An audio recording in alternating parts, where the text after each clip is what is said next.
Darling Prabhas వివాదాస్పద అంశాల జోలికి పోతున్నాడా? హను రాఘవపూడి ఫౌజీ చిత్రంలో సెన్సిటివ్ అంశాన్ని టచ్ చేస్తున్నాడా? సెకండ్ వరల్డ్ వార్తో సినిమా ఆగకుండా హైదరాబాద్ షిఫ్ట్ అవుతోందా?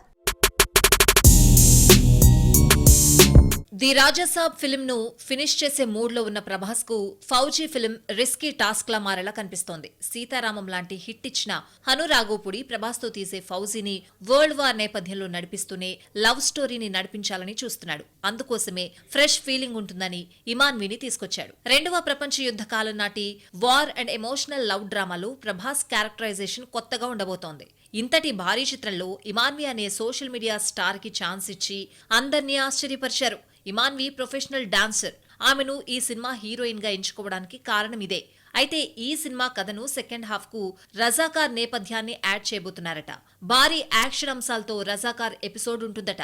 ఇటీవలే రజాకార్ చిత్రం తెలుగులో రిలీజ్ అయి అది రాజకీయ దుమారం రేపింది. మత విద్వేషాలను రెచ్చగొట్టేలా రజాకార్ చిత్రం ఉందని రాజకీయ పార్టీలు సినిమాను వ్యతిరేకించాయి. ఆఫ్టర్ ఇండిపెండెన్స్ స్వతంత్ర భారతంలో హైదరాబాద్ ను కల్పమని హైదరాబాద్ నవాబులు రజాకార్లతో హిందువుల మీద మారణకాండ సాగించారు. ఇదే రజాకార్ సినిమా నేపథ్యం. మరి ఇలాంటి వివాదాస్పద అంశాన్ని సినిమాలో ఎంతవరకు చూపిస్తారు అనేది చూడాలి. మరి ఈ వివాదాస్పద అంశం ప్రభాస్ మూవీకి యాడ్ చేశారనే రూమర్ కాకరేపుతోంది.